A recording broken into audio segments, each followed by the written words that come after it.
Order, order. Welcome to the Liaison Committee on Thursday the 19th of December 2024. We're delighted to welcome the Prime Minister, Sir Keir Starmer, in front of us for the first time. And can I welcome you, Prime Minister, and thank you very much for being so proactive in setting this date in your diary, I think even before the Liaison Committee was fully established 10 days ago. So we appreciate your commitment to scrutiny and transparency and look forward to hearing what you've got to say today as the man in the hot seat now as Prime Minister for 5 months. Prime Minister, if I can kick off, as you're probably aware, I chair the Treasury Select Committee, a great privilege, and the Chancellor appeared in front of us after the budget, and she was very clear that the growth of this country will outstrip what the OBR is forecasting and indeed what other forecasts are forecasting. Now, we've had a decade of no real growth, so could you lay out how you're going to deliver that growth? Well, let me start with your second to last sentence there. We've had a decade, slightly more, of stagnant growth or low growth, yep. And we've got to turn that around. Obviously, the circumstances in which we do that were not ideal. We had a bad inheritance, a broken economy, a £22 billion Prime Minister, black hole, forgive me, we know all that. So if you could tell us what you're going to do going forward to well, that obviously set the context for the budget. The budget was about stabilising the economy, so it is an important part of the story because I'm strongly of the view that one of the things that's held back growth is the fact that we haven't a stable economy. I've talked to investors across the world and asked them why, given they've got a lot of money to invest, they've not been investing in the UK in the last 10 years. And they've all said to me, because it's not stable enough. So the budget was intended to stabilise the economy and create the conditions for investment and obviously set out a lot of investment. We've got additional measures that we need to take to come to your question, which is in addition to the budget, we've obviously got to carry out reforms, to planning in particular, to regulation in particular, to drive the growth that we need. But we also need to make sure that we've got local growth plans because I think everybody around this table, whichever political party they're in, would say, of course, we want growth. So we do want growth, but it's got to be growth across the whole of the country, not just in some parts of the country. Okay. So those local growth plans need to be there in place. So that's what you want to do, Prime Minister. How are you going to deliver that? What levers are you pulling in number 10 that you think will help deliver growth when it has, as you've highlighted, and it hasn't been happening for a good decade? Well, the levers that we're pulling at the moment are obviously the planning levers. You'll have seen that the policy framework was delivered last week. Yep. That's hugely important. Talk to any investor about what makes the difference and they will say planning is one of the key issues. If you don't change that, you're not going to get the growth that you need. Equally with regulation, the clear message to me is not only that there's too much regulation in the United Kingdom, but it's inconsistent because our regulators are pulling in slightly different directions. And that's why we've been writing to the regulators to ensure that we've got the priorities of the regulators in the right place. And with our mayors and devolved authorities drawing up the local growth plans that we need. So they're the levers that we're dealing with at the moment. There are other levers as well. We're doing a lot of work on AI and technology as part of the reform. Okay, so you've outlined, you've given us the diagnosis, you've given us some of what you think will help solve it. When do you hope that households will see the real growth? Because these are quite big projects that you're talking about that will take some time to deliver. When will households see a difference? Well, in the plan for change, we set out that we want living standards to go up. We want people to feel better off. So you want that. So how are you going to do that? So already in the budget, you will have seen that there's a pay rise for the 3 million who are the lowest paid because of what we've done with the living wage. So already for them, they are feeling the benefit. Those in the public sector where we've been able to settle the disputes that were going on for many years, whether that's in the health service, the police, our armed services, they're already feeling better off because of those pay deals that went through earlier this year. In addition to that, the measures that we put in place will improve living standards. It will take some time, of course it will. One of the biggest mistakes, I think, of the last 14 years was the idea that everything could be fixed by Christmas. It can't. The planning will take time. The change to regulation will take time. We've got a national wealth fund which is getting record investment into the country. That'll take time, but already some of the lowest paid are already feeling the benefits of a Labour government through what we did in the budget. So my final one from me for now. That's money going into households' pockets, but I'd go back to the growth point. That is not going to create growth, is it? Because you're putting money in through pay rises and through minimum wage increases and with benefit uplifts. So how are you going to see growth helping households? When do you see in your timeline? What's your vision for when we will see real growth in this country? And why do you think why is the government so confident when the forecasters are much less confident? Well, the forecasts for the OECD, the IMF, Bank of England, OBR are all for growth, so they're all heading in the right direction, but I want them to go further and faster. I am convinced that it's the planning, the regulation that will make a huge difference here, plus the private investment. We had an investment summit, as I think you know, earlier this year, which brought in £63 billion of inward investment into this country because the message is resonating that now is the time to invest. How much of that 63 billion was new investment announced on the day? Because some of that was previously announced, I think, was it not? A lot of it was new, and very many of those that made the investments on the day put out statements saying we're making this investment now because of the changes this government has carried through. It's way in excess of the commitments of there was an investment summit, as you know, the year before, but the investment summit the year before, I think, yielded about 20-something billion. At the end of the investment summit that we had, £63 billion was pledged, and many of those who were pledging it were really clear it's because there's been a change of government and the conditions Can you have tell changed. us how much was new? Well, nearly all of the 63 billion. Okay, well, perhaps... I'll certainly, I'm very happy to write in with some better detail of that. Thank you. Liam Byrne, MP. Hi. Hello. I just want to check one thing. So, 23rd of Feb 2023, you said by end of Labour's first term, we'll deliver the highest sustained growth in the G7. That critical phrase, by the end of Labour's first term, was not in the plan for change. Is it still the goal to deliver the highest sustained growth in the G7 by the end of this Parliament? Yes, it is. And that's obviously not what the forecasters are predicting, but your goal is then to beat those forecasts. Yeah, the forecasters are predicting on the back of the circumstances as they now are. They're not, as you know, they're not able to take yet into account things that haven't happened. So if you look at the planning changes, if you look at the regulation changes that we're putting in place, the technology, they can't take account of those until we've done them. Yeah. But I am absolutely clear that our ambition is beyond what the forecast growth is. Yeah. But that was the plan for change was essentially turning that into milestones that are more easily articulated for people in their living room, in their kitchen. I just want to pin this down. So the IMF by 2029 has us at about the third in the G7, behind Canada and the US. You're telling the committee today our goal is to beat both the US and Canada and be top of that league table by the end of this Parliament. High sustained growth, that was what we set out in the manifesto. That's what we recommitted to in the plan for change. Yeah. That'll obviously be a line on a graph, a really important line on a graph. Sure. Yeah. But I also want to make it clear for voters, for the public, that what that translates into for them is feeling better off. Yeah. That they've got more money in their front pocket, if you like. But you've not put numbers on that ambition, I don't think. You've just said you want to see real household income go up. I think we've delivered that in every Parliament since 1955. So are you going to put numbers on that, how much better off people will feel? Well, there are two elements to it. There's the disposable income, which has gone up, but it didn't go up very much in the last Parliament. I think something like 0.2%, so it didn't go up materially. The other aspect is productivity, GDP per capita. That certainly hasn't been going up. Yeah. It's a big part of the problem.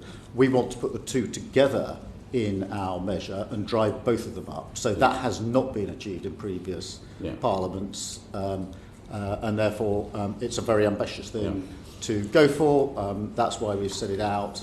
It's consistent with the highest sustained growth in the G7. So we're going to need to really unleash business potential in order to hit that ambition, as you yourself have said.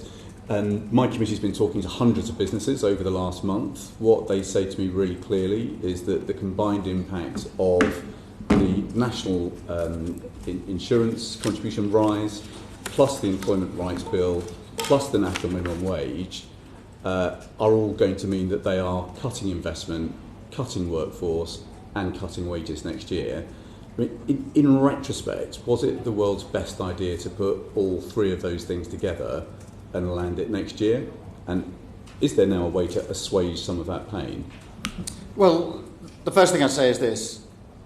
The investment was appalling. The economy was broken. And there was a £22 billion black hole when we did the audit of the books. The Chancellor and I had to take a decision. Do we pretend that's not there, walk past it, carry on with the fiction, or do we fix the foundations?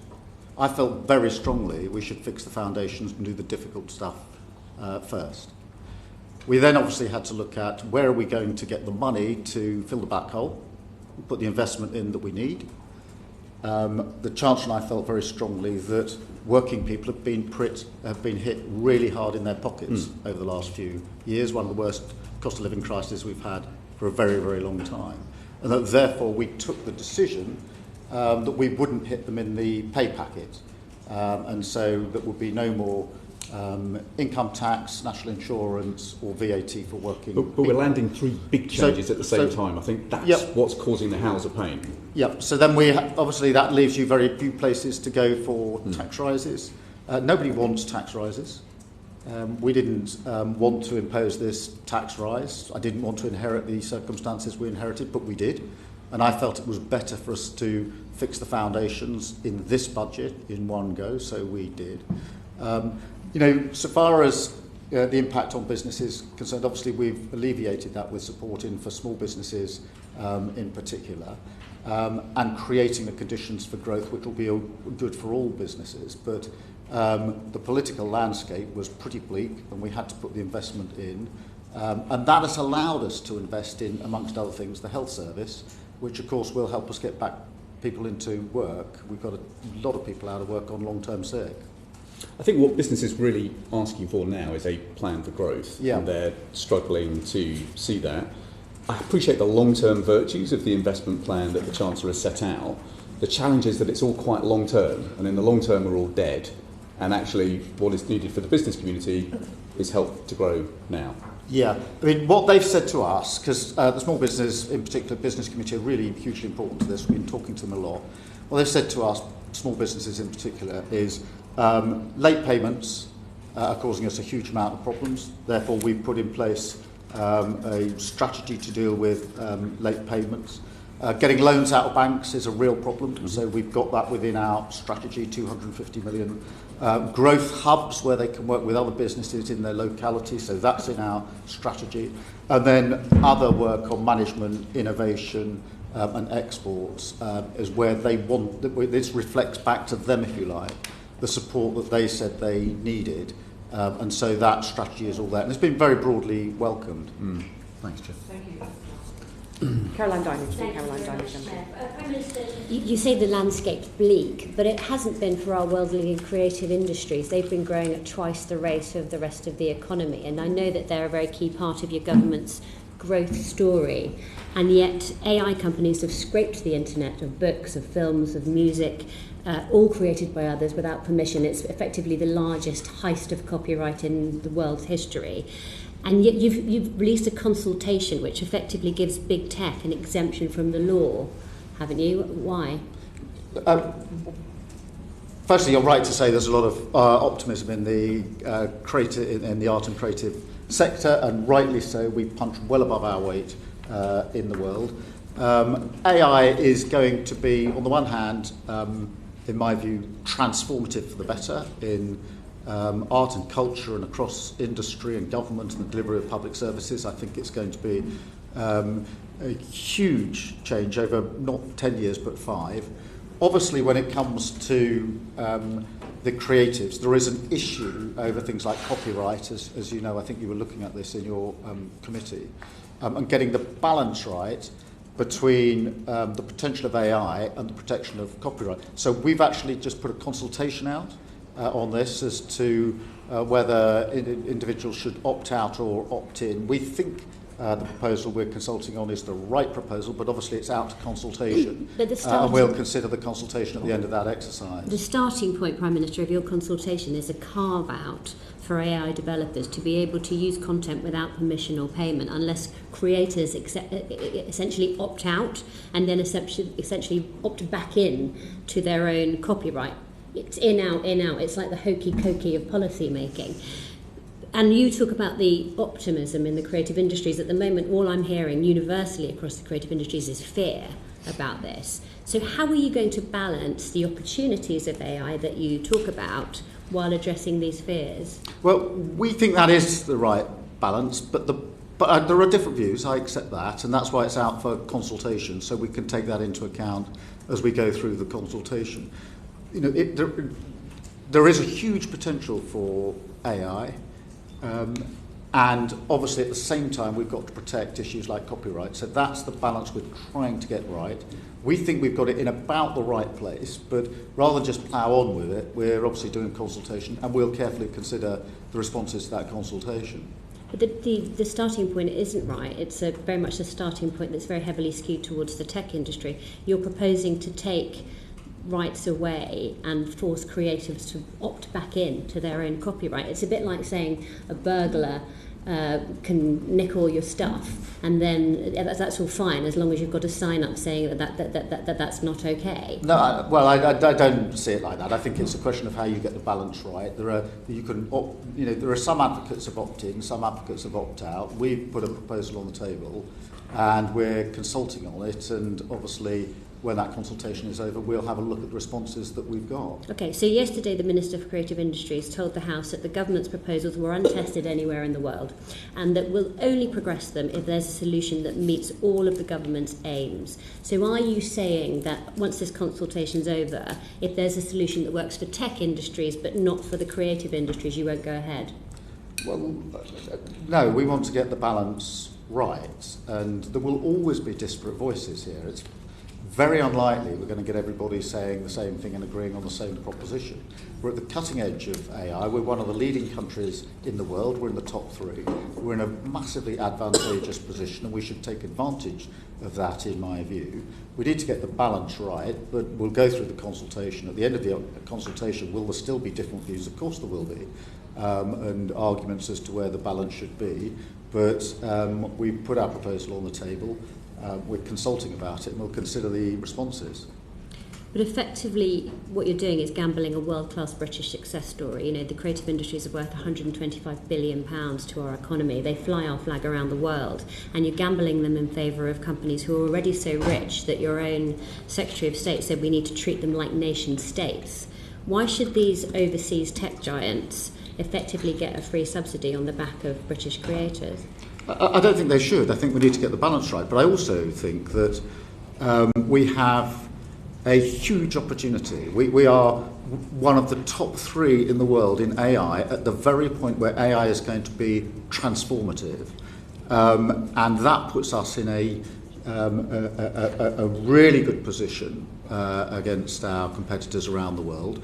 I don't want us to lose that edge. I think AI is going to transform not just the delivery of public service, not just productivity within our economy, not just the way we deliver in government. It's going to change the lives of people throughout the country in ways we can barely imagine at the moment.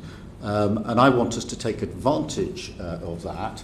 I do think it is a question of posture. I accept that. The one posture can be we see this as a huge opportunity that we should take advantage of as a country. Another posture is that it's a great danger that we should sort of heavily regulate ourselves against any impact. I'm in the first camp on this. We need to get it right when it comes to the creatives, of course we do. That's why we've put it out for consultation. But I'm in the camp that says this is a huge opportunity. It sounds to me like you're in the camp that says you prefer the big tech foreign companies over the British creative industries. But let me ask you something else. You announced members of your Industrial Strategy Council last week, all very impressive, but not one executive representative from a commercial businesses in the creative industries there either. The board's chaired by a representative of Microsoft. So let me give you another chance to convince the creative industries that they are on an equal footing with others in your priority sectors for growth, and not just the stardust that you sprinkle in number 10 when you want to impress the world. No, they're really important. And I've had the opportunity to have them in myself, not just through the department, directly to me to discuss with them. I think they punch well above their rate. I think we're fantastic on the creatives. It makes a huge impact on our economy. It's got soft power to die for. In almost every area of the creatives, we are brilliant as a country, and I think it's really important we support them to the hilt. And that's why I've had them in, that's why I've told them that, and we've talked through what would help them go even further. But they have my absolute full backing. I think they do a brilliant job. I think they've been the unsung heroes of our economy for far too long. They're going to want more whether it's music, art, culture, dance, you name it, we punch above our weight in the world, and that's a massive benefit for our economy. It's I think a they'll massive want more than your benefit words, for Prime brand Minister. I Britain. think they'll want to be seen that they're valued as much as the AI industry. Liam Byrne, MP. Well, just amongst the perils that we'll face next year is obviously now the looming threat of tariffs. So what are you going to do to dissuade President-elect Trump from imposing tariffs on the UK?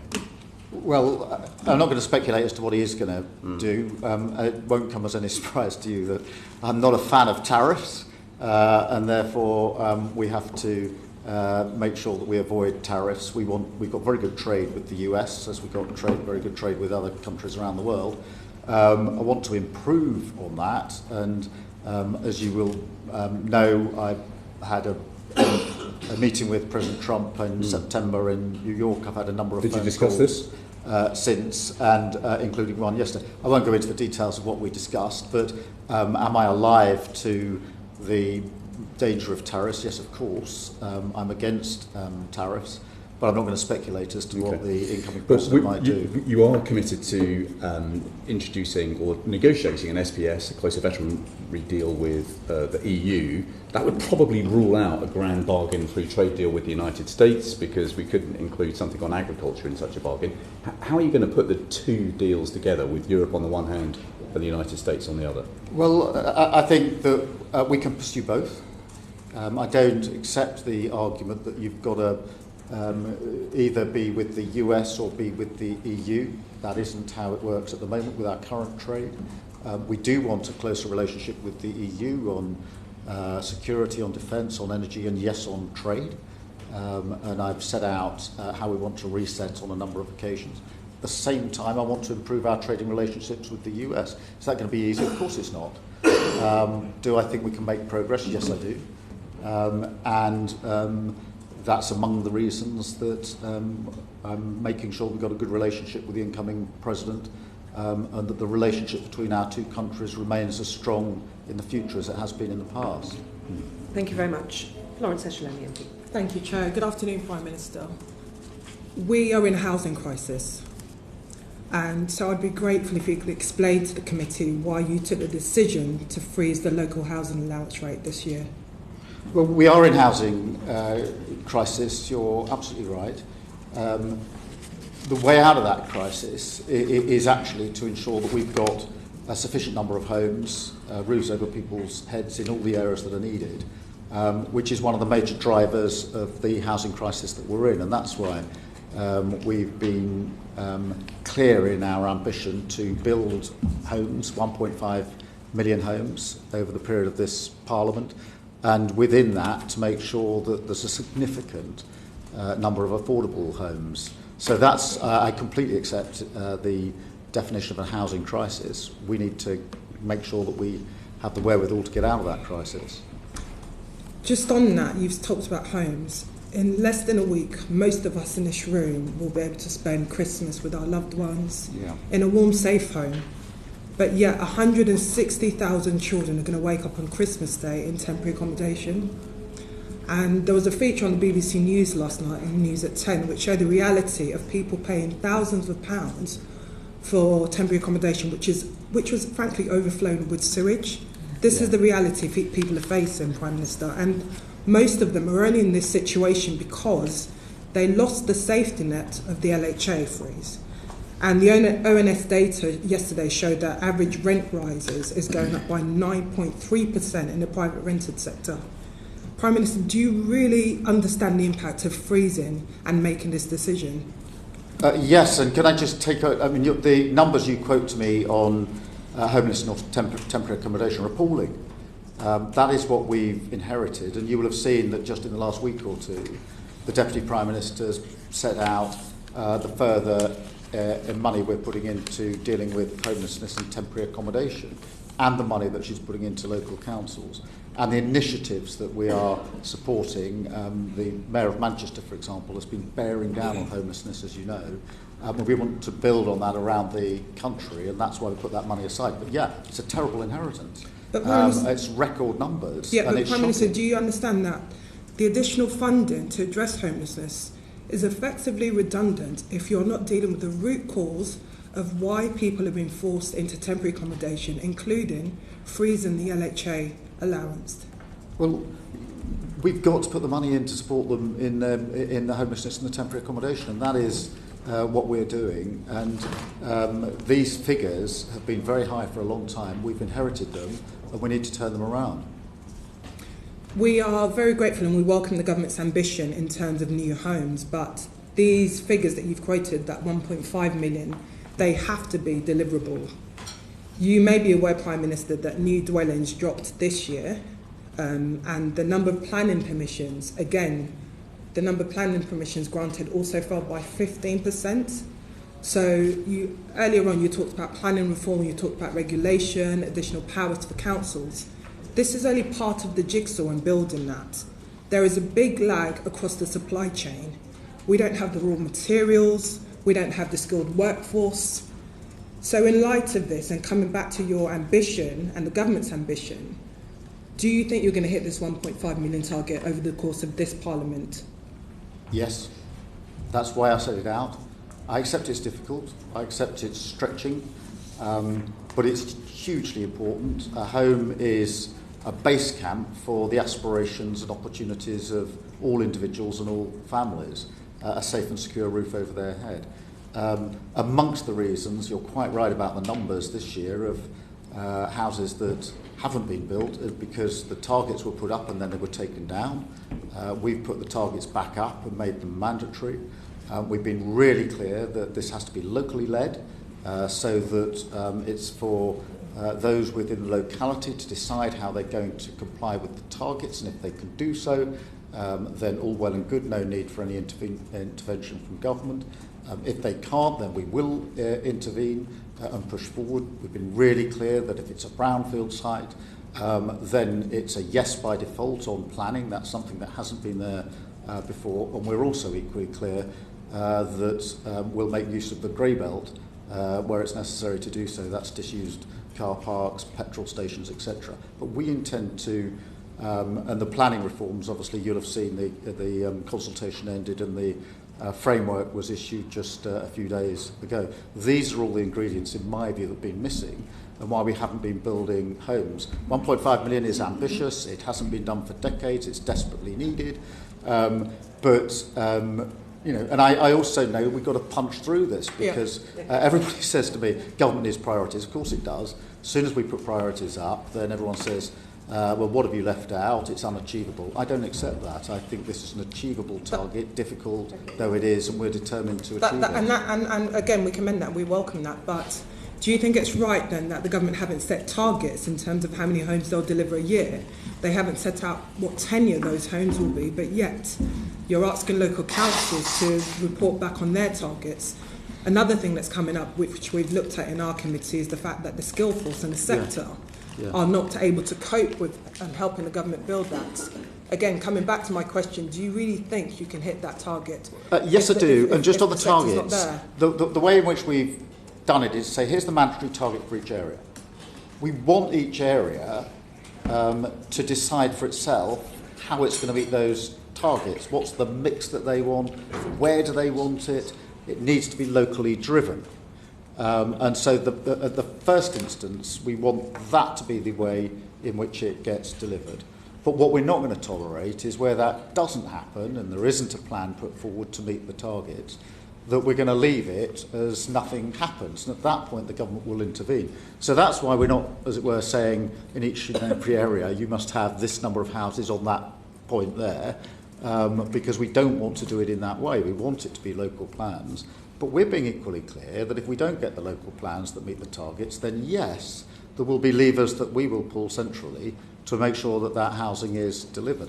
Yes, of course, that means we've got to work on the supply chains. Yes, of course, it means we've got to have the skills in place. But that's why you need a priority. That's why you need a sense of driving mission to bring this together. And amongst my jobs is to chair the stock takes of the work we're doing, to get the various players around a room like this, to make sure that we've got the skills, the supply chains, the numbers, the targets, with an assessment of where we are on the data. And that's the way we'll drive through this. But I'm not going to be a defeatist on this and say it's impossible to get the supply chains. I don't accept that. I'll be defeatist and say we're never going to get the skills. I don't accept that. Do I accept it's a stretch? Do I accept it's ambitious? Yes, I do. But we're determined to do it. Thank you. Thank you very much. I just wanted to pick up, Prime Minister, because in response to Ms Ashalomi, when she was talking about not lifting the local housing allowance so that people can afford a home of their own, you said, and I may slightly misspeak this quoting you, you said something along the lines of, we are putting money in to support people in temporary accommodation. That leaves an impression that you're supporting people in temporary accommodation over supporting people into permanent homes. I just wondered if that's what you meant to say, or if you'd like to clarify that point. No, we're doing both. Okay, so you're going to lift the local housing allowance, the LHA? I'll give you the details of the money that we laid out a few days ago. Yeah, we know about the money for temporary accommodation, but it was the local, perhaps Ms Ashalomi, so give it one more. Essentially, the additional funding that councils have received is going to be absorbed because rents are going up higher, and this is forcing families up and down the country into temporary accommodation for much longer. Yeah. We shouldn't be calling it temporary accommodation, Prime Minister.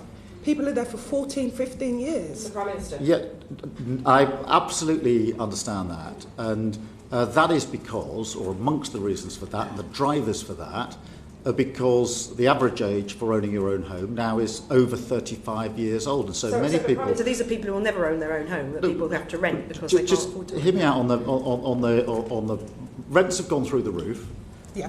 Because the competition for rented accommodation is through the roof. It's through the roof because we haven't been building enough houses, and therefore too many people want the same accommodation. It means the landlords are put in a prime position. Yeah, we know all that. So yes, but what about the local? So you're ruling out completely lifting the LHA because that would help some people get their own homes rather than the temporary accommodation that Ms Ashalomi said. All of that has been set out in the budget, and we're not unpicking the budget.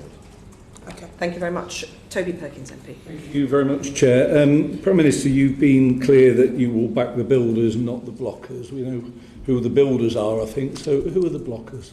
Well, those that say we shouldn't have targets for housing, those that say we should build here, those that have stood in the way for years. A bit more specific. I mean, who are these people that are doing this? Well, are we talking about planning committees, local councils? Are we talking about local residents groups? Who are these blockers? Well, all of the above. I was at a housing development in the course of the elections up in York Outer, looking at some housing that had been put up, and it was 20 years from the plan going in before the houses I was looking at were being built, and it was going to be 25 years before that housing estate was completed. That is never going to be enough to get growth in this country. Equally, I was inquiring about onshore wind farms and how long it would take to get one up, and I was told by someone that I thought was totally credible that you could build a wind farm in 2 years.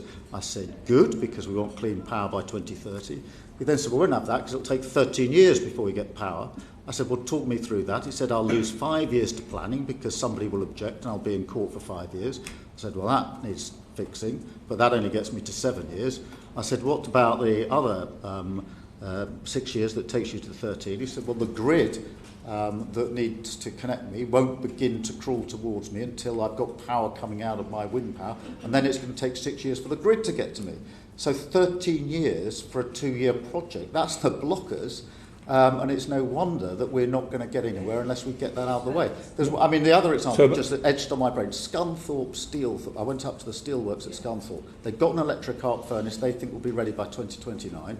The grid is going to connect them in 2034. We can't go on like that if we want to grow our... Well, exactly, that's why we want to get rid of the planning regulations. Mr. Perkins was asking that's why we want to change the regulations. We want to get our hands on the grid, because if we don't do those, we'll be stuck with these blockers for a very, very long time. Mr. Perkins. Okay, so in terms of the infrastructure, I mean, that's your responsibility. In terms of those people like councillors, local communities, that's obviously a key area. Britain's already one of the most nature-depleted nations on earth. Do you think that the current protections for nature in our planning system are excessive? I think we could get the balance better.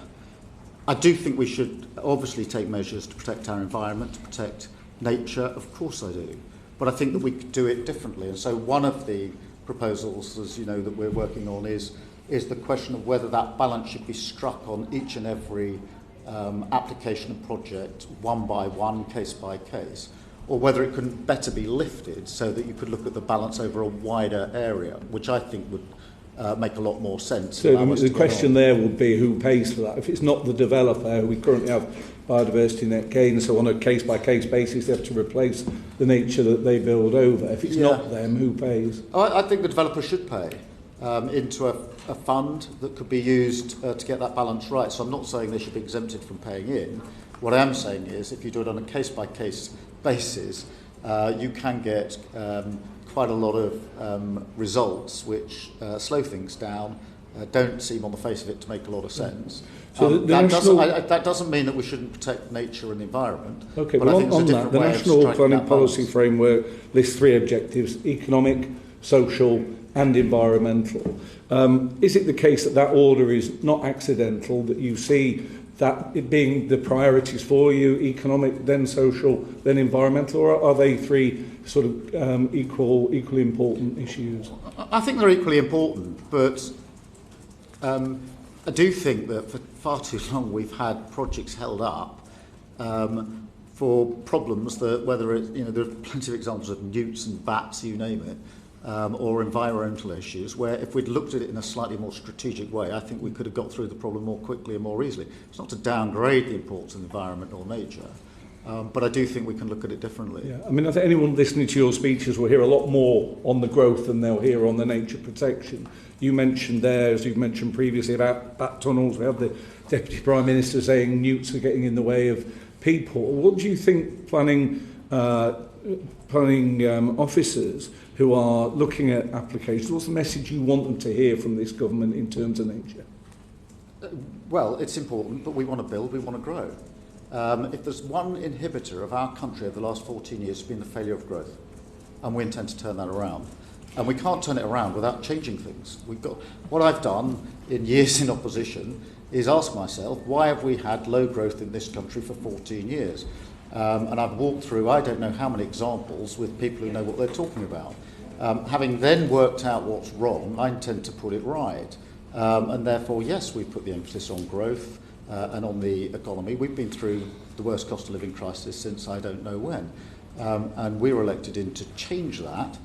To change that, we've got to unpick the problems that have caused the low growth in the first place. And you're committed to a brownfield first policy. Yeah. What do you understand to be the reasons why we're not getting brownfield sites outside of London, areas like Chesterfield that I represent? Why do you think we don't get developments on those sites?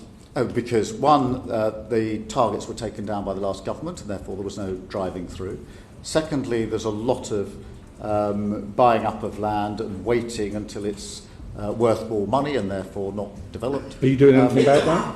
Well, by pushing through on the proposals that we've got in place, then yes, we do want to do something about that. But equally, by having we are saying to each area, you've got to fulfil these targets, brownfield first, and if you do, get on with it, you'll have our backing and our support, and if you don't, we'll step in and do it for you. So that is already putting some momentum into the system. Thank you, Mr. Alistair Carmichael, MP. Thank you, Chair. Good afternoon, Prime Minister.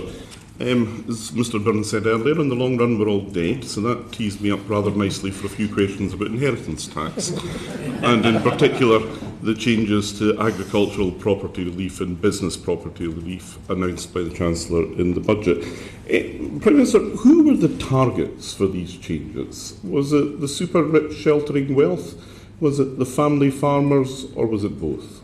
The purpose was to raise revenue in the budget, so it wasn't aimed at a particular group of individuals. Without going over it again, we inherited a really bad situation. We took the clear view that we couldn't hit the pay packets of working people, but we needed to raise revenue because without raising revenue we couldn't have done what we're doing, for example, on the NHS, massive injection into the NHS, much needed. So the driving purpose, if you like, was to raise the necessary revenue from a number of different places, including this, but it wasn't targeted at this group or that group. What we tried to do with the regime we put in place was to protect the family farm and putting in a high threshold for inheritance tax for farms, which means that if you take the figures on the estates for farms, the vast majority of them are unaffected by the changes we put in place. But we weren't aiming at a particular group. Okay, so it was a revenue-raising measure primarily. Does that mean that the government no longer adheres to the original purpose of these reliefs, which was to ensure the succession of family farm from generation to generation? Well, no, we wanted to raise the revenue necessary, but also to recognise that family farms need to be protected, which is why instead of taking the view which that this should all simply be the rules, as it were, that are applied to other inheritance, that there would be still special rules within it with the thresholds that we put in place. And of course, the fact that even when the threshold triggers the payment of tax, that tax is paid at 50% the rate that other people would pay, and it's over a 10-year period interest-free. That's not available elsewhere, and so that's the fair balance between raising the revenue and the protection we wanted to put in place. When it comes then to super rich people sheltering their wealth by buying land, that's still going to be quite an attractive option, isn't it? Well, we weren't aiming at a particular group. You don't think you're comfortable with the super rich sheltering their wealth by buying land? Well, what we tried to do was get the balance right and to protect the family farm. Look, what the very wealthy do with their money within the rules is a matter for them. But what we wanted to do was to raise the revenue necessary because we had to not only balance the books in the budget, we had to make important investments in things like health services in schools. That meant we had to raise revenue, and that's why we did this amongst other measures. But at the same time, we wanted to put in thresholds that ensures in the average case, the vast majority of farms, family farms, could be passed on without being affected by the inheritance tax. That was the scheme and the purpose of it. So how many family farms do you think are going to be caught by this? Well, we've been through the figures on this, and just to rattle through... I can help you here. HMRC say that there were about 500 claims for agricultural property relief. Yeah. So is that a robust figure for those who will be caught?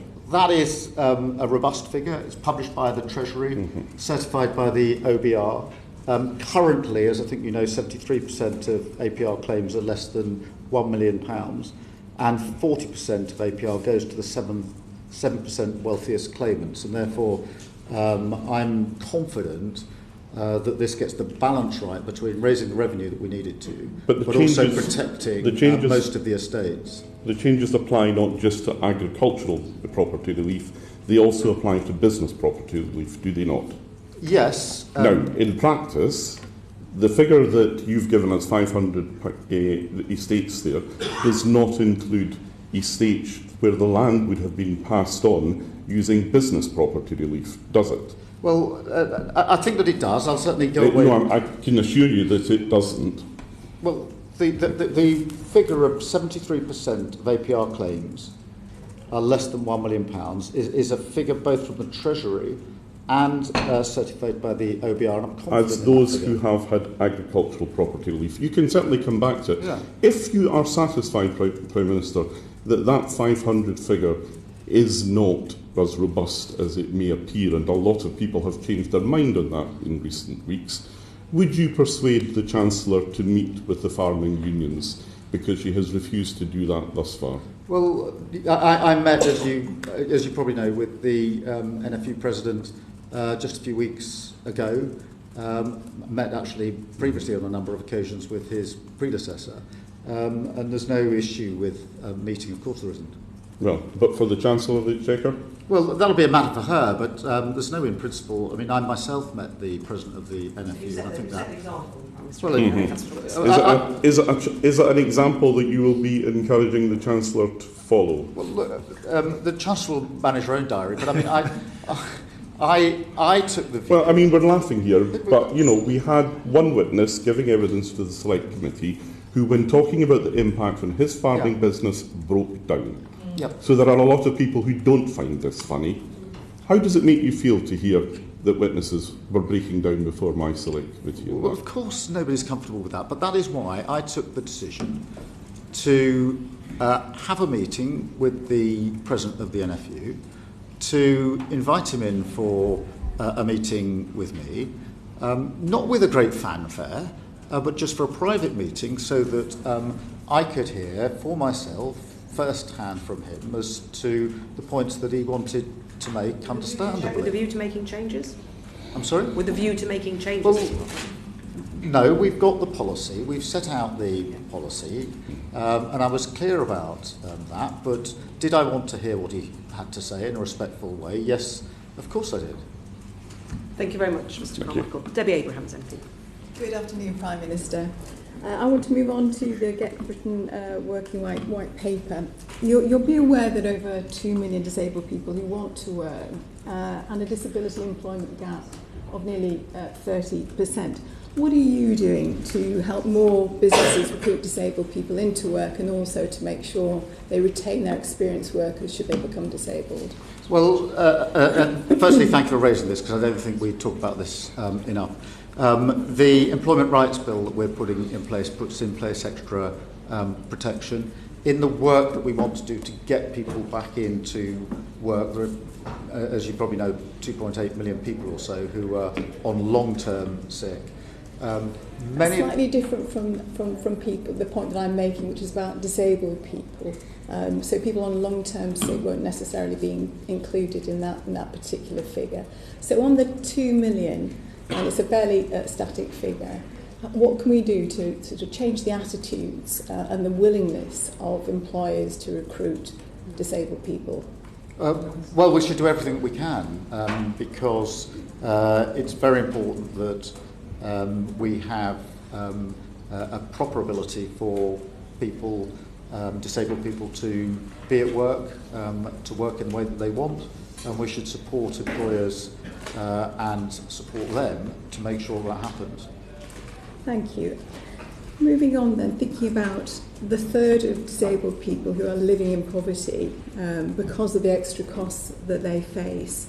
While work may be the route out of poverty for the 2 million that I've just been talking about, how will you ensure that those disabled people who can't work have adequate support, and that systemic safeguards are in place so we don't have more horrendous deaths of sick and disabled people reliant on the social security system? Well, we have to make sure that support is in there, and we will make sure that support is in there. I do think within that group there are quite a number, particularly those on long-term sick, who do want to be back into work, but want to be supported into work, because, as you know, it can be quite a daunting thing if you've been on long-term sick to go back into the workplace. And therefore what we've been looking at is schemes. There are some already there, as you know, where employers have schemes to support long-term, those who've been on long-term sick, back into work, and I'm very, very supportive of that. I've been to see them myself, to give people the chance to go back to work, because sometimes making that that step or taking that step is very, very difficult. That's a very good point, and I absolutely accept that. But there will be disabled people who will not be able to work. We know that over the last 15 years, disabled people have been particularly battered by the reduction in support that they have got. So I know that disabled people are feeling very anxious about what's going to happen, for example, in the spring. There are a cohort of disabled people who will never work, and they are living in absolute poverty. I mean, it is some of the conditions that people are living in when they have extra costs of nearly £1,000 a month. That doesn't seem to be recognised. So if you, when in consultation obviously with the Secretary of State, if you're able to expand on how they will be protected, that will be very, very good news to those people. Yeah, they must be protected. Yeah, thank you very much, Prime Minister. My final question today relates to pensioner poverty. 300,000 more pensioners are living in relative poverty since 2013, and women are one of the groups that are disproportionately affected by this. And this has been significantly increased by recent increases in the state pension age. We know that the DWP estimates the restrictions in eligibility for winter fuel payment will also add to the number of disabled pensioners living in poverty. I appreciate increasing pensioner credit is very important, but single pensioners just above that £11,000 threshold can't wait until next spring before they get their uprating in their state pensions. What further mitigations are you considering given the potential impacts on the health and well-being of these pensioners? There are allowances in place which are not targeted to pensioners in particular, but for households that are struggling, obviously, as you know, administered by local authorities, that we have not only maintained but enhanced, as that is in place. The upgrade or the uptick in the pension that comes in April is about £470. Of course, there was an uptick in the April of this year as well, and therefore a pensioner, as it were, a year ago facing the winter, even with the winter fuel allowance, will not be as well off as a pensioner after the £470 next April. But that is only because we can maintain the triple lock, which we wouldn't be able to maintain if we didn't stabilise the economy, which is why we did what we needed to do with the budget. My point is specifically about this group who have also, we've seen increases in poverty. They can't wait until spring. If we have a bad winter, they will be affected. And I hope you'll be able to come forward with some mitigations there, Prime Minister. Thank you, Chair. Thank you very much for now, Ms Abrahams. Helen Hayes, MP. Thank you very much, Chair, and good afternoon, Prime Minister. Prime Minister, along with every other member of this House, you will be aware from your constituents of the extent of the crisis in the support for children and their families who have special educational needs and disabilities. On the 16th of June this year, you were asked by ITV News whether you could make a promise to parents of children with SEND that you will change the way that government deals with local authorities and hold them to account for SEND provision.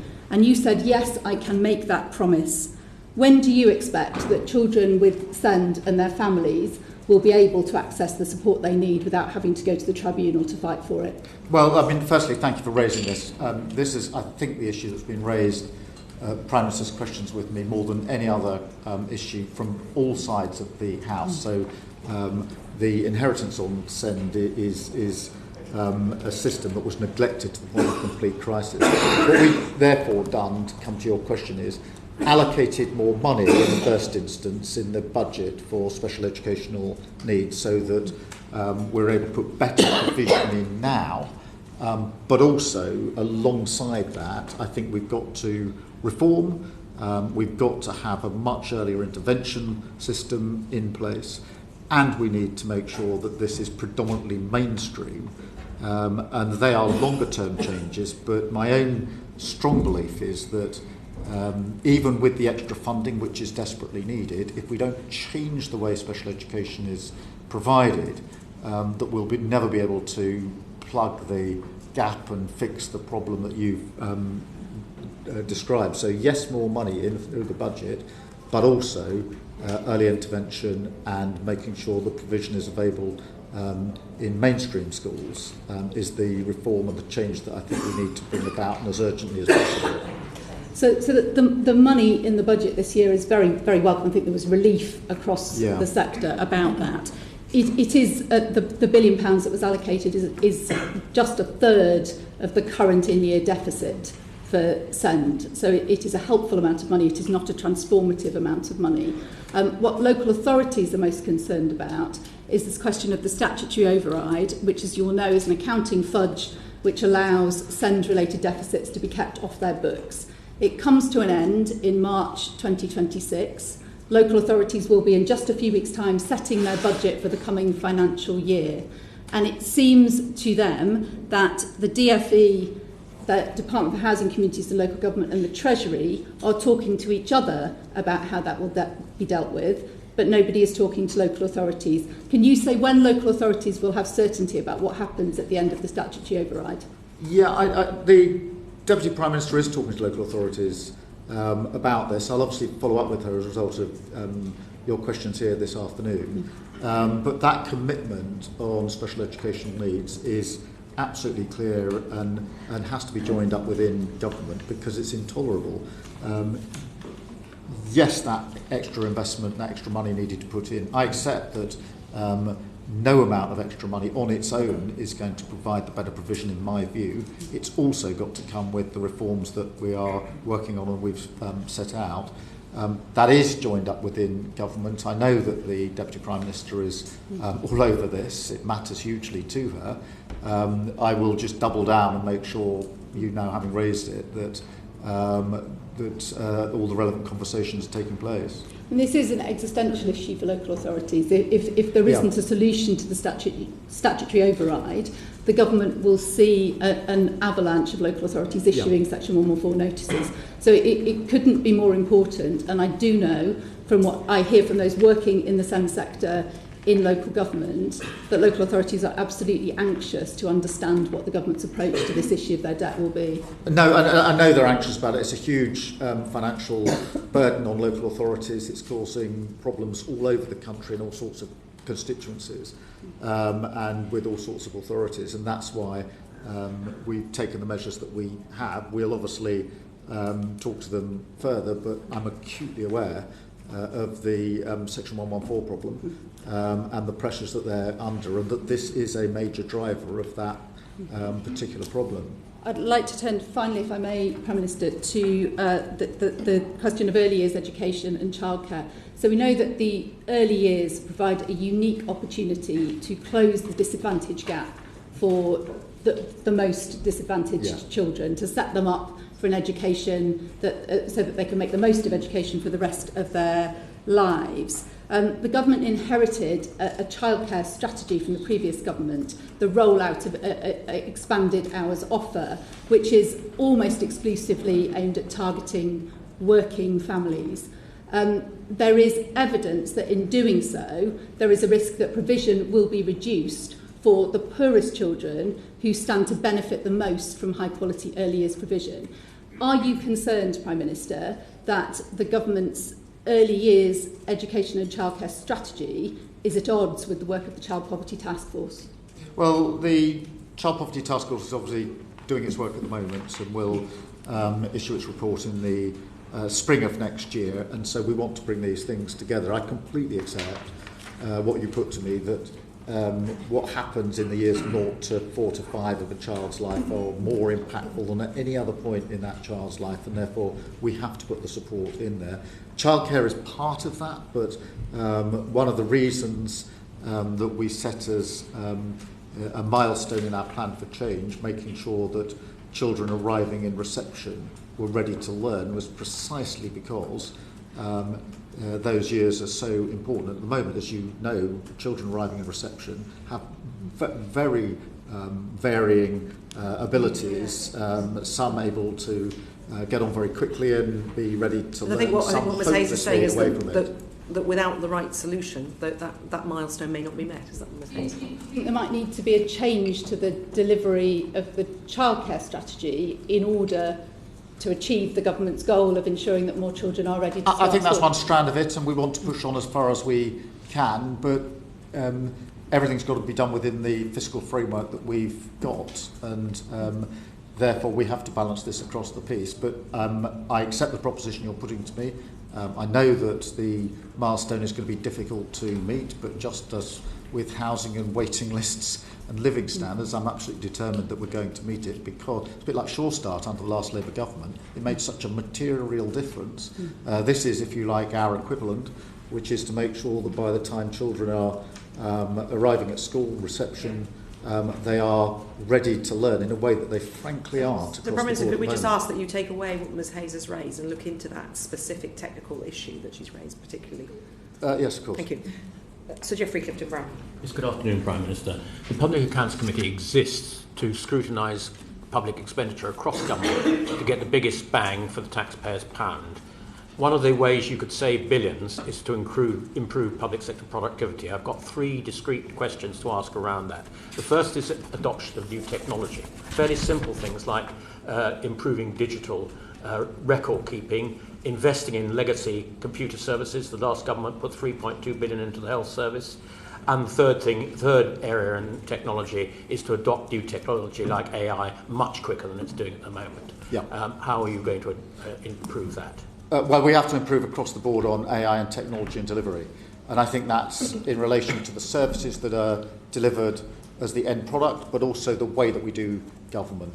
There are, I don't know how many examples of this, but digital record keeping is crucial. In the NHS at the moment, everybody gets the red book when they have a child, but none of it is digital.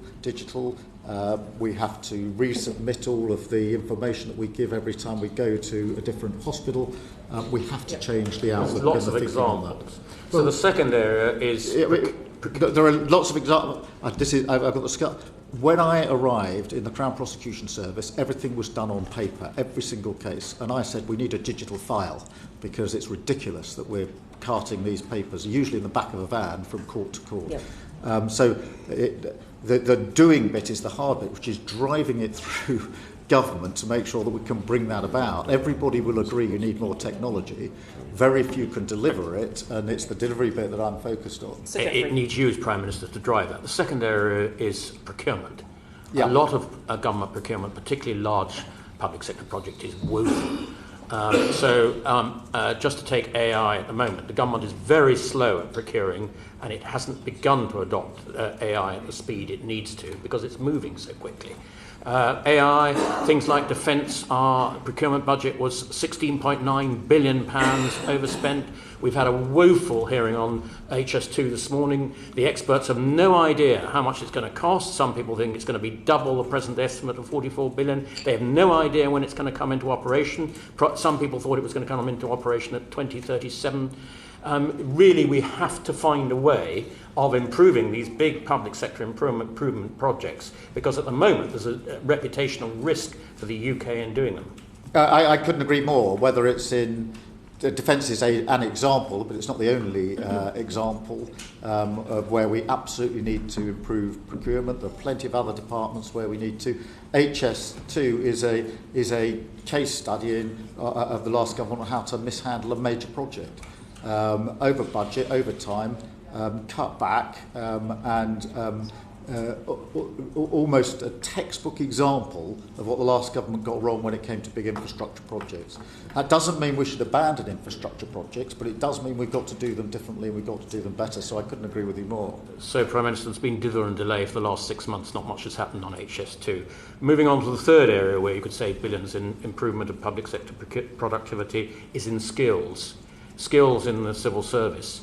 For example, in digital post, there's 4,000 vacancies. There's vacancies in AI procurement. There's vacancies in project managers. How can we make sure that we get the people in the high-tech skills that we need to do all of this public sector productivity? And if necessary, one of the things that's holding it back is that they say that they have to pay the civil service rate of pay. For some of these very skilled electronic skills, the market is paying way over what the public sector rate of pay are. So how are we going to rectify this? Well, we put in place some measures to try and attract these skills in. We have had some success getting good people in to work on AI and tech, and we want to improve on that because I think these are going to be a game changer. So we're pushing ahead with that. We're never going to be able to match the private sector. But I do think that we can attract in good people, and I do think there are plenty of people who are technically gifted, have the skills that we need, but also bring what civil servants bring with it, that sense of public service to want to deliver here. So we're having those discussions now because I completely agree with you. We need those skills inside government driving this because this will change not only the public services we're actually delivering as a government, but the very way in which the government delivers its services as well. Thank you very much, Prime Minister. Thank you very much, Sir Geoffrey. Emily Thornbury MP. So whilst all this is going on at home, there are a number of challenges internationally as well, and you have, of course, since being elected, had to spend a great deal of time on the international stage meeting many people. And I think I probably really must ask you about Syria and then perhaps ask you about Israel and Gaza. So can I begin with Syria? Yeah. Who are the main international players, those with power and influence in Syria at the moment? Well, I mean, Syria is obviously fast-moving, and Yes. The speed at which Assad fell was not foreseen by many, but it's a good thing.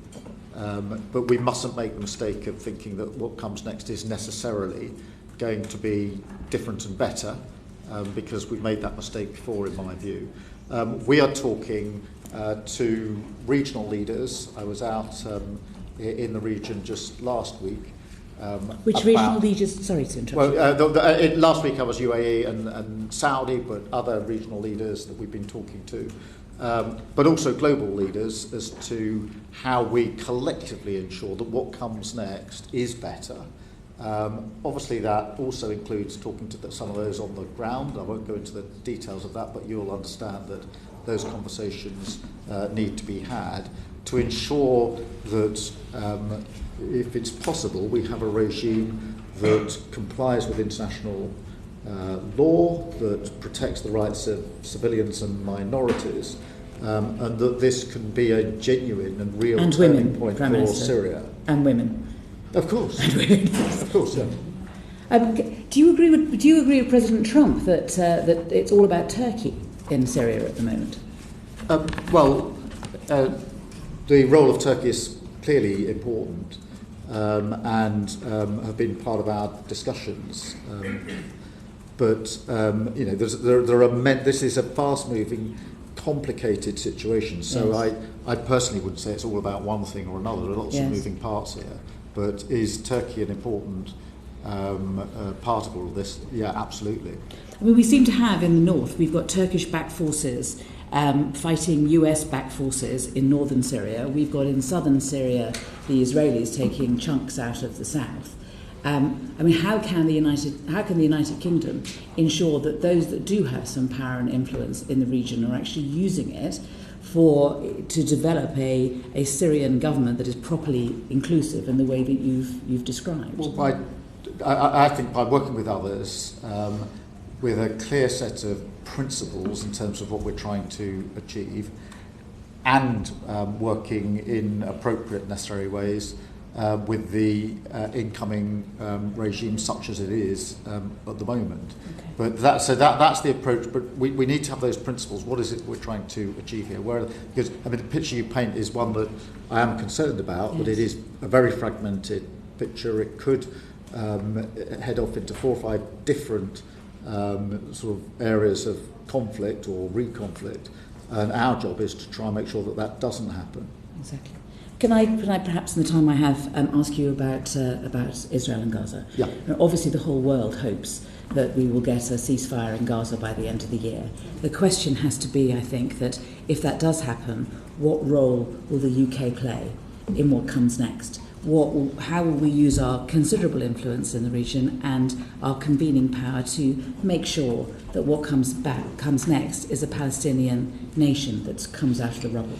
Well, firstly, I completely agree with you. We need this ceasefire, and we need it right now. And obviously, there are intense discussions going on in relation to a Gaza ceasefire. which I hope bear fruit. To then go to your question, the immediate steps, it seems to me, are ensuring the hostages are released, because they've been held a very, very long time, and they must be released, and a ceasefire is not worthy of its name if it doesn't involve the release of the hostages. Of course. Then next, of course, aid needs desperately to go in, both at volume and speed, to a very dire, catastrophic situation in Gaza. And then, as you allude to, we need to create the space through a ceasefire for the necessary steps or progress to a two-state solution, a safe and secure Israel and a viable Palestinian state, neither of which are in place at the moment. We must play, but that may seem rather distant at the moment as we look at it when we haven't even got a ceasefire, but I genuinely believe that it's the only long-term solution to the conflict. There are many steps in between that we are talking through with others, which involve what are the security arrangements in Gaza or other places until we get the progress that we need, who's going to be responsible, how's that going to operate. All of those are questions that I think the UK should be and is involved in, because if we're serious about the two-state solution, we have to answer all the questions from the day a ceasefire starts, and we hope that it does, to the end point at which we want to get to. Have we got answers to the very many questions that arise in the interim? And that's where we're working with others to answer, if you like, the question, well, what happens the day after a ceasefire? And of course, it isn't just, Palestine won't just be built from the ashes of Gaza. No. It also needs to be the West Bank as well. And we know that we are dealing with a government in Israel that, at least its stated view, is that they're not in favour of a two-state solution at the moment. And indeed, of course, some of the wilder members of the Israeli cabinet talk about annexation. Now, if annexation does happen, and we all, of course, hope it doesn't, I'm sure the West will condemn it.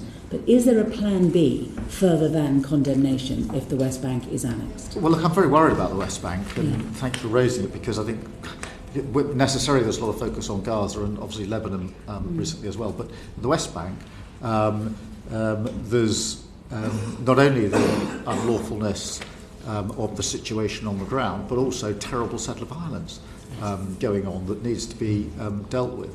So the anchor has to be international law and respecting international law, and being clear about what that means in relation to our approach to the West Bank.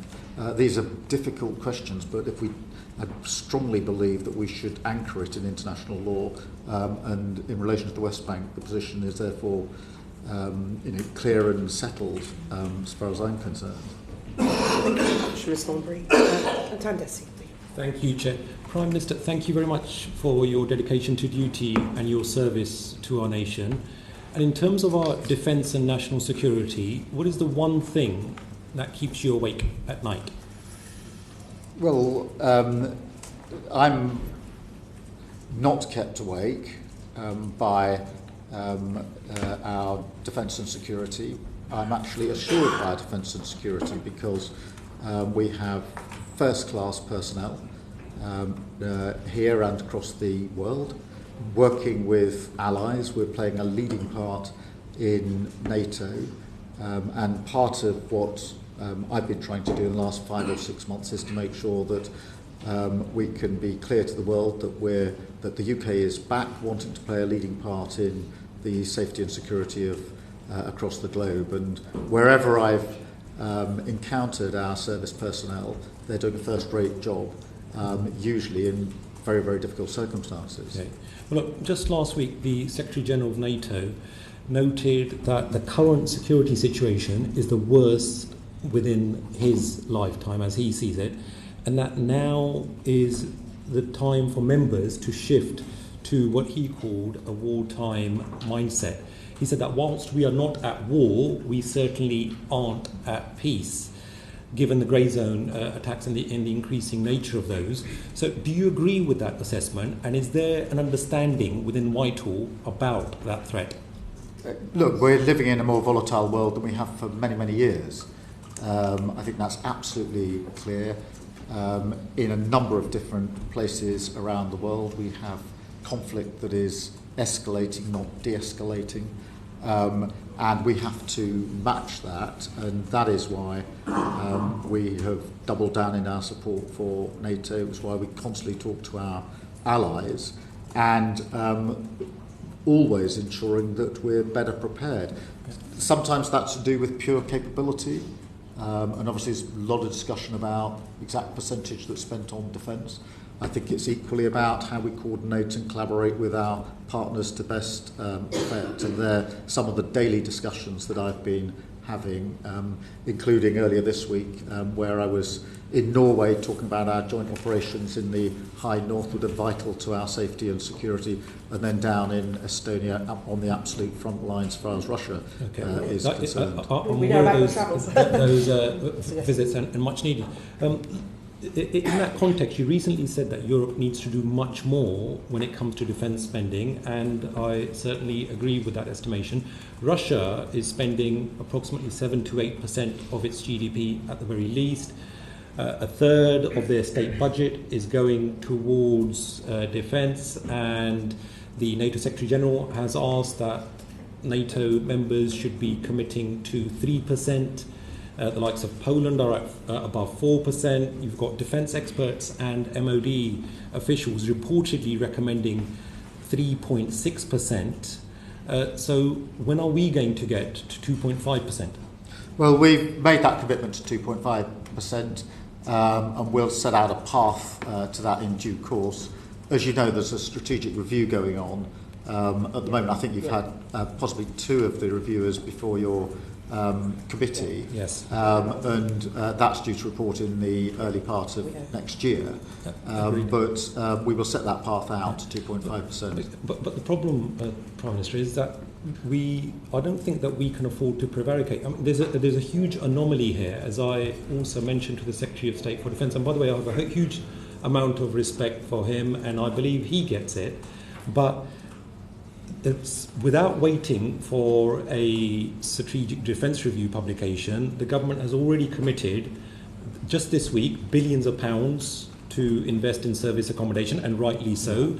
£500 million worth of cuts to different bits of kit, and we're told that we're going to be transitioning to newer platforms.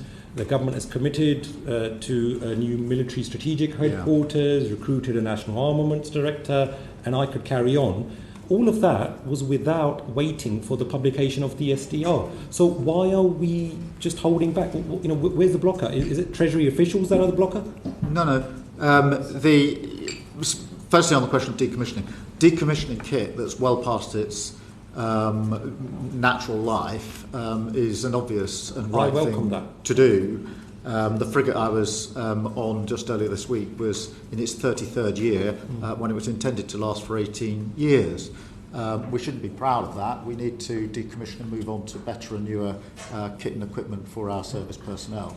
On your question, as it were, I do think it's important that we have the strategic review, because that is looking, as you know, into the risks and challenges that we face as a country, what our current capability is, and whether we need, therefore, to make changes to match the risk and challenges to the capability that we have.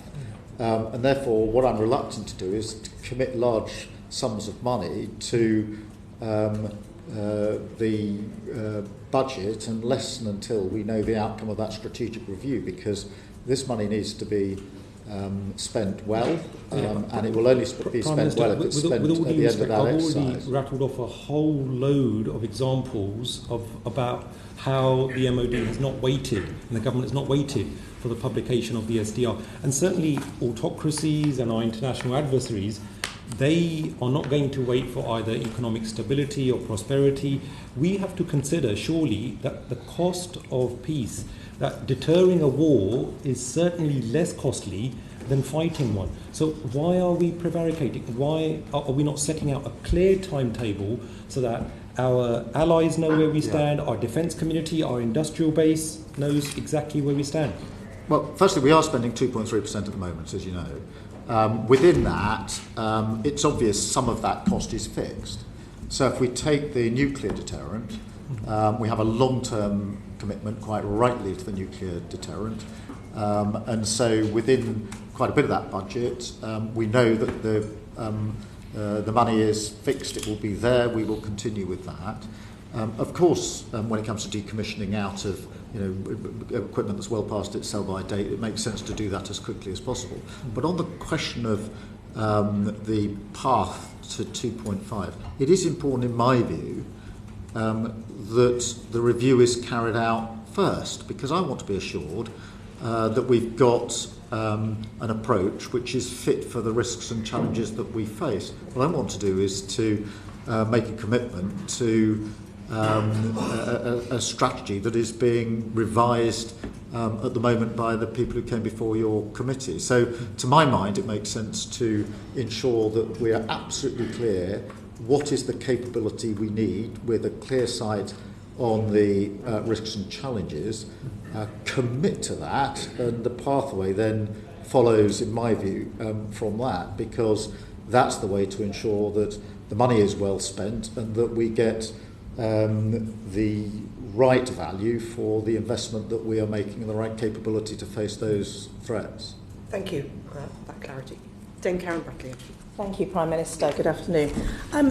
Children are often the biggest victims of global conflict, and I'm thinking of the 20,000 estimated Ukrainian children who have been stolen by Russia. What are you and your government doing to help locate them and reunite them with their families? We're working with, it's a tragic and awful situation, and thank you for raising it. We are working with all of our allies on this, but particularly the US, France, Germany, and of course Ukraine as well, because it's a terrible situation, and we're doing everything that we can. What can you do, though, to locate them and get them back home? Well, only we can work with our allies to try to achieve that end. It's a difficult situation because of the complexities of the conflict, but that doesn't diminish the need for us to do the necessary work. Okay, thank you. Turning to Syria, there are a number of former UK nationals who are now stateless in Syria. What is the government's position on those stateless individuals, given what has happened in Syria? Well, I don't think it's wise for me to comment on individual cases. I think the principle that we have to apply is that our national security comes first. And so that's the way in which we will look at these cases. Each of them will be different, and I won't comment on each of the individual cases, but I do think the principle has to be our national security first, and that will be the primary consideration in the decisions that fall to be taken, if and when they do fall to be taken. So there'll be a case-by-case basis? There have to be, yeah. Okay. But that's not the situation with the temporary pause that's been put on asylum applications for Syrian nationals. So as and when will the government change its position on that? Because clearly, under international law, we cannot just have a blanket stop on asylum applications from Syrian nationals. No, you're right about that. The reason we put the pause in is because, as you know, many of the applications that are coming through are people fleeing from Assad. And so the situation in that respect has changed. An assessment of the safety of the situation in Syria is very difficult to do at the moment, and we need to work, as I was alluding to earlier, on ensuring that situation is a successful turning point for Syria. We can't put them on pause forever, I accept that. We will just have to keep it under review. But what's driving it at the moment is the fact that most of these are fleeing from the old regime, but we're not in a position to say with any degree of certainty what might be the situation going forward. I hope it's a situation, I'm sure many of those that are here hope it's a situation where it is safe and secure for them to return home, which is what many of them would love to do. Thank you. All of this, of course, these conflicts across the whole world leads to more irregular migration. What is the role of safe and legal routes in irregular migration policy? Oh, well, they can play a really important role. So, to take the examples, after the fall of Afghanistan to the Taliban, a route was set for Afghans to come here. and we've got obligations that we are honouring.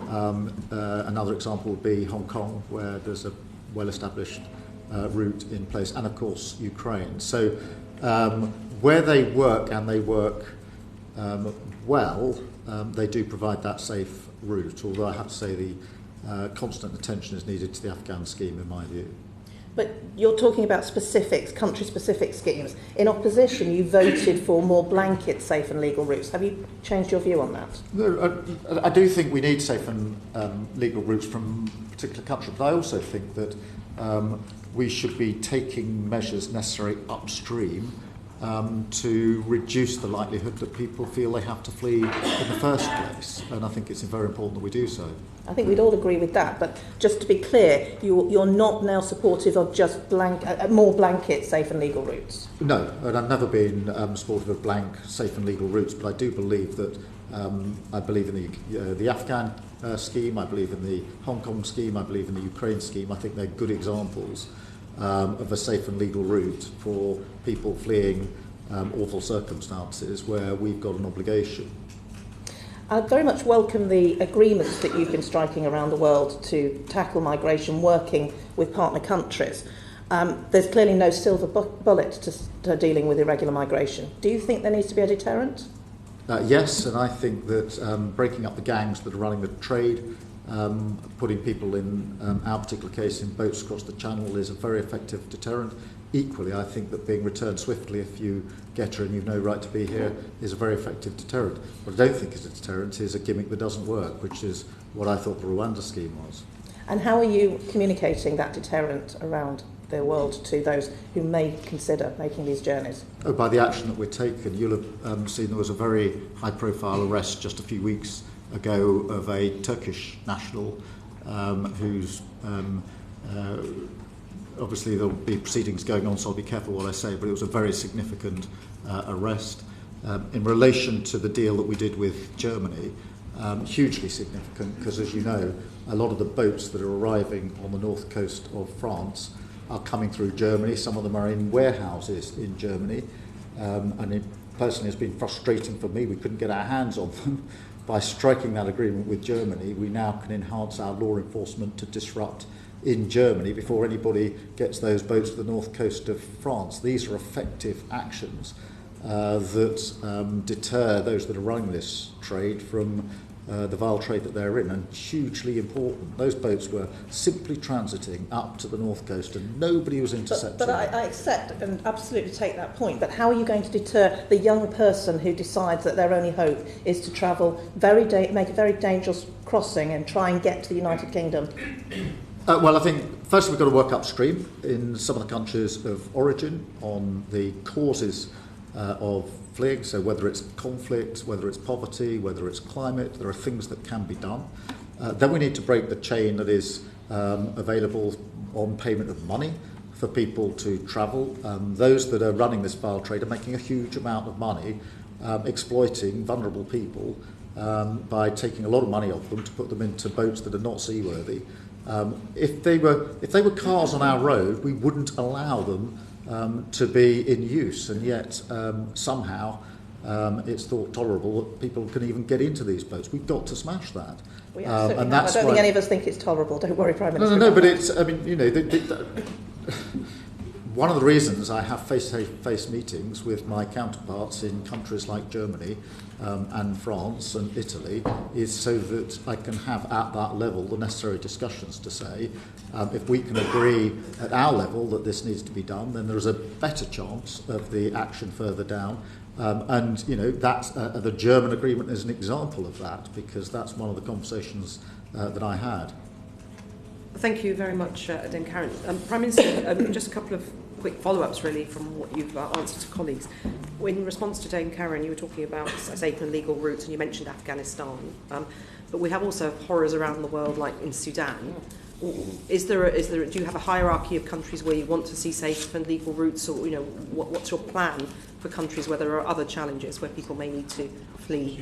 Well, in Sudan, which is a terrible situation, we obviously have to work with allies. I think the primary objective in Sudan is to get a working ceasefire of some sort, and that's what we're bearing down on with our allies. Are you working on safe and legal routes in the region? Well, we're working with our allies, but our primary focus is on getting a ceasefire of the situation.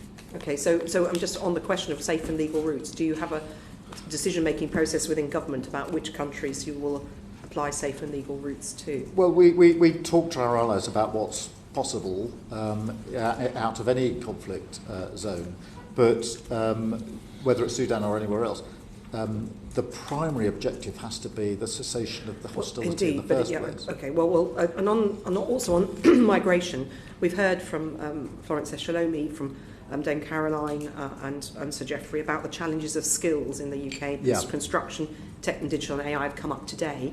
Are you having any discussions with the Migration Advisory Committee about any shortage occupations that should be on their list? Because if you want to build the 1.5 million homes just to take construction, there will be a real squeeze with cladding and with the need to build those homes to find the skills available in the UK at the moment. Yes, we are, and what we're doing is making sure that what the Migration Advisory Committee are doing is consistent with what we're doing in our Industrial Strategy Council and consistent with what we're doing with Skills England. In my view, those three have been operating as separate silos for far too long, and I want to bring them together. So when will we see a list of shortage occupations that the Migration Advisory Committee publishes? When are you expecting that? Well, that'll be a matter for the committee. But when are you providing the information into them? I mean, are you willing as Prime Minister to say yes? Sometimes we will need overseas skills to help deliver on the missions that you've set out? Well, we're always going to need overseas skills. I can't imagine a situation where we don't need a single person into this country for skills. So you would give a green light, basically, well, the Migration Advisory would have your blessing if it would... No. I mean, the reason we're putting all three together is to make sure that what the Migration Advisory Committee are saying and advising is consistent with what we can deliver with Skills England, which needs to bear down on the skills we need for growth. And that is consistent with the industrial strategy, which is intended to bring businesses and those involved in growth. But that will take a while, won't it? My point about asking about the Migration Advisory Committee is you need skills now to get to that target of 1.5. Sure, but that conversation needs to take place. Okay. Obviously, what I don't want to do is to choke off businesses that are thriving at the moment by cutting their legs off and saying you can't have inward migration. But it needs to be part of a rolling programme so that we wean ourselves. We've got very high levels of net migration in this country. It's quadrupled since we left the EU, completely out of control under the last government. And part of that is a complete lack of coordination and strategy to have the skills we need in this country. So those discussions need to take place. In the meantime, I'm not going to chop the legs off our businesses. I'm sure they'll be pleased to hear that. Make it hard for them to get the skills they need. And then in response to Ms Abrahams and her questions about disabled people, Ms Abrahams, you wanted to come back in on that point about specifics. Prime Minister, I don't know if you're able to add to the response you gave me in terms of, for example, how specifically we're going to be engaging with employers to ensure that the 2 million disabled people who are able to work can be supported. You said we should do everything we can, which is great, but specifics would be helpful. Yeah, okay. Well, I'll do a follow-up letter with a lot of detail in it. Thank you. Brilliant. Thank you very much. And then finally, Prime Minister, you've been in the hot seat for 5 months now. You had the campaign, the general election, the euphoria of walking down Downing Street on that first day. But reflecting on your experience in the last 5 months, what would you have done differently, knowing what you know now?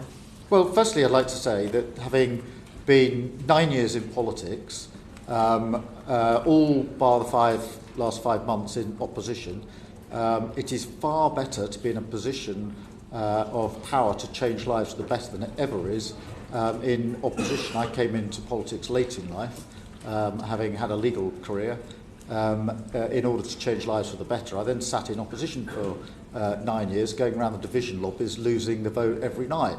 Now we can get on with delivering, and I'm very pleased that. Is there any lessons you've learned, though, having been in Number 10, seen the machinery of Whitehall, had your levers on the hands of power? Anything you would do differently if you would give your former self, your 5 months ago self, some advice? What would that be? Well, look, I mean, I knew it'd be tough. I knew the inheritance was going to be pretty awful.